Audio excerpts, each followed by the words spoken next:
Hi, it's Susie again with my 5th video in my series documenting my journey through having spinal fusion surgery. And so today is September the 28th, and I had my surgery on September 16th, so it's my 12th post-op day. And really, for this video, I'm just backtracking and finishing up where 4 left off, talking about my hospital stay. So in 4, I had mentioned about how when I came back to my room after surgery, I was really nauseated, and so my PCA got changed and so on and so forth. Anyway, I left off that video with saying that when my PCA was taken down on my 2nd post-op day, I felt much better. As far as the nausea and the headaches went. So then I was switched to Percocet orally, and of course, I didn't get the same kind of pain relief I did with the Dilaudid. So what the doctor did was to add Toradol IV, and Toradol is a non-steroidal anti-inflammatory, the same as, let's say, Advil or Naproxen. So that was added IV, and it really did help augment the Percocet. And so I had pretty good pain relief after that. And then a little at a time, I did start to get up with physical therapy. The very first time, let's see, on the 2nd day, I was still a little woozy.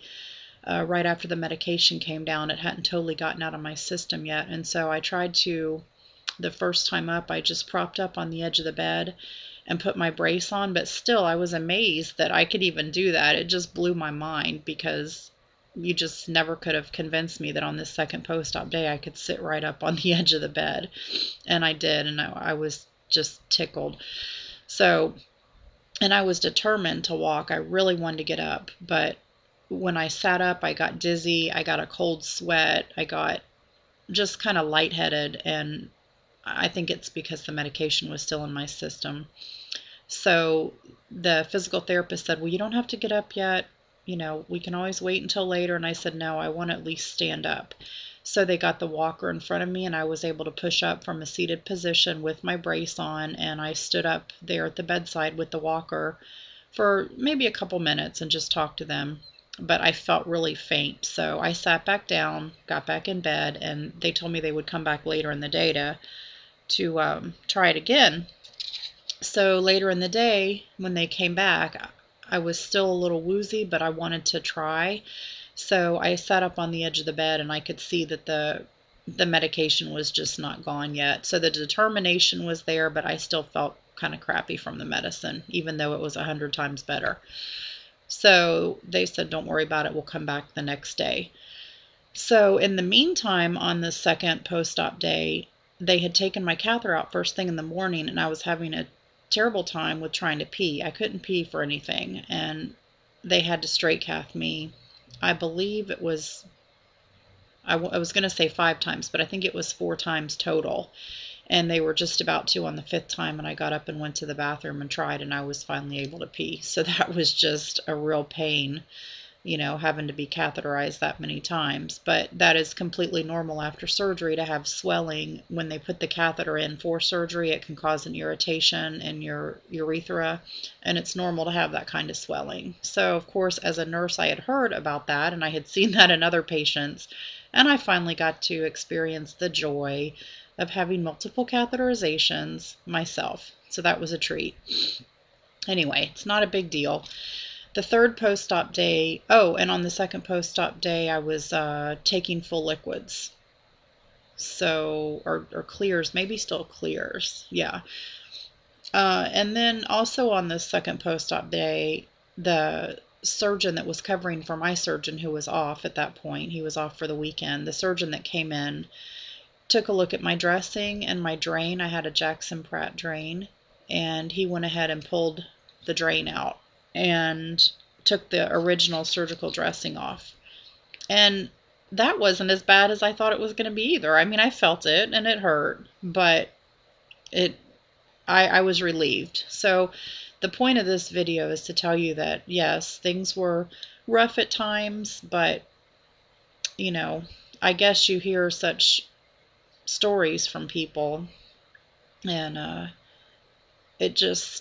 was pleasantly relieved that, yes, it hurt, but that was over. So the original surgical dressing was off, and he replaced it with just a little, I think they call it an island dressing, that just has the it's one piece, so they don't have to rip all this tape on and off. It was really easy.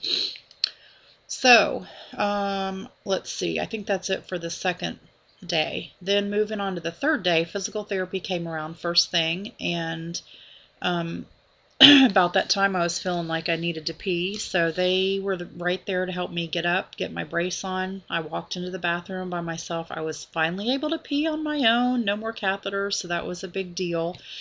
And then as soon as I left the bathroom, I took off in the hallway for a walk with my walker, and I was able to walk 100 yards, just like that. It was great. So later that day, I did, I felt sore, so I walked, let's see, 2 more times. Let's see, no, take that back. 3 more times that day. I walked a total of 4 times on the third day, but I just didn't go as far the rest of the day because I was finding that I was pretty good in the mornings, but as the day went by, I would get more sore. So, and on the third day, I was advanced to full liquids. So, and the pain was pretty well controlled with the Percocet. I took 2 Percocets. They were extra strength along with the Toradol, and it was fine for pain control. The one thing that I can say is that it's really hard to try to turn yourself over. I mean, just to roll, like if you're laying on your right side, I found that if I wanted to change my position and get to my left side, I had to have help, especially really early on. I couldn't do it, basically. They had to turn me. But I think it was around the 3rd post-op day that I could start to turn myself over. I would scoot and use the handrails on the side of the bed and grab that to turn over. Okay, so the 4th post-op day is when I went home. And I got up first thing in the morning, went in the bathroom to go pee, and then after that I took off in the hallway, and then I did a 200-foot walk. So I took the long walk, and it was great. It felt so good to get out of the room. Then I was advanced to regular diet. I tolerated that just fine, and so it was time for the ride home. And all I can say about the ride home is that it hurt. No doubt about it. It was the worst part of the whole experience, was the ride home. I live about an hour from the hospital, and I felt every bump in the road, and all I can say to you is to find the biggest, most comfortable SUV, like SUV with the fastest driver. And just get home and get pre-medicated before the ride. I did take my 2 Percocets before the ride, and I had the Toradol on board still. It was still very uncomfortable. So that's the only really bad part I can tell you about. When I got home, it was great to be home, and my mother had put a twin-size bed in my living room because I don't have a 3rd bedroom. So there's a twin-size bed on risers in my living room, and I basically came home and crawled into that so that I could be out in the living room with my son. And it's nice to have a bed up on risers because it's really easy to get in and out of. So it took the whole rest of that 4th night at home to get comfortable again. I really did hurt into the evening, but as soon as I got home, what I did is I went down from taking 2 Percocets to 1. So even after that god-awful ride home, I came home, I took 1 Percocet, and I took Advil, 2 Advil, 200 milligrams apiece.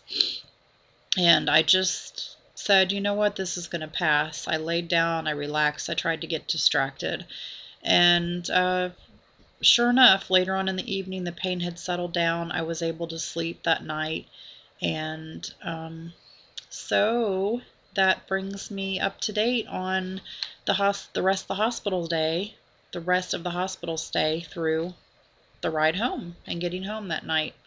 So I hope this helps to shine some light on what the post-op course is like for spinal fusion. And now I can pretty much update you on what it's been like at home. Take care.